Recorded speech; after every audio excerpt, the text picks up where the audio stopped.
৩ বছর অপেক্ষার অবসান। চীন ও আমেরিকা যে অস্ত্রকে ভয় পায়, সেই অস্ত্র রাশিয়ার কাছ থেকে পেতে চলেছে ভারত। রাশিয়ার ক্লাব এস মিসাইল, যা কেএস মিসাইল নামে পরিচিত, এই মিসাইল ভারতের সাবমেরিনে লাগানো হচ্ছে। রাশিয়া তার সাবমেরিনের জন্য সবচেয়ে গুরুত্বপূর্ণ ধ্বংসকারী মিসাইল হিসেবে ব্যবহার করে।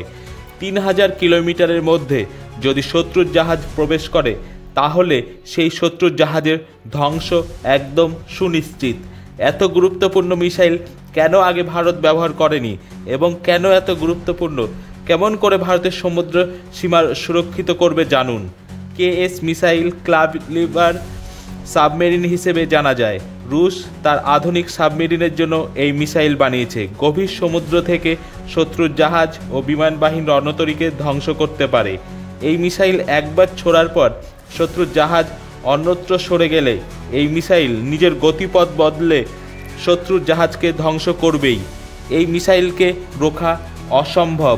৩০০ কিলোমিটার দূরত্বের লক্ষ্যবস্তুকে সুপারসনিক গতিতে আঘাত করে, তার জন্য এই মিসাইলকে রোখা অসম্ভব। আধুনিক মিসাইল জ্যামিং সিস্টেমেও রুখতে পারে না এই আধুনিক কেএস মিসাইলকে। এই মিসাইল ভারতে আধুনিক সাবমেরিনে লাগানো হবে। এই মিসাইল ফলে ভারতের নৌসেনার ক্ষমতা অনেকটাই বৃদ্ধি পাবে। শত্রু বুঝতেও পারবে না কি করে, কোথা থেকে হামলা করা হয়েছে।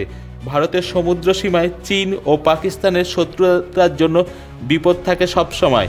চীনের নৌসেনার দৌরাত্ম্য ও পাকিস্তানের নৌসেনার আক্রমণাত্মক নীতির জন্য জরুরি ছিল এই মিসাইল। ৩ বছর অপেক্ষার কারণ হলো ভারত আধুনিক প্রজন্মের মিসাইল নেওয়ার জন্য দেরি করছিল।